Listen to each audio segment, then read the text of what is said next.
شوف في عالمة بتصورنا واحنا نايمين. شوف ايش الصور اللي طلعت.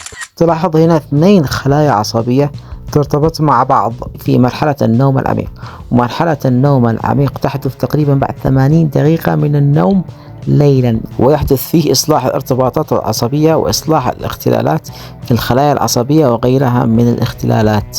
ومثل ما بتشوف في الفيديو إن الخلايا العصبية قامت ترتبط مع بعض وأصلحت الاختلالات. إذا ركز.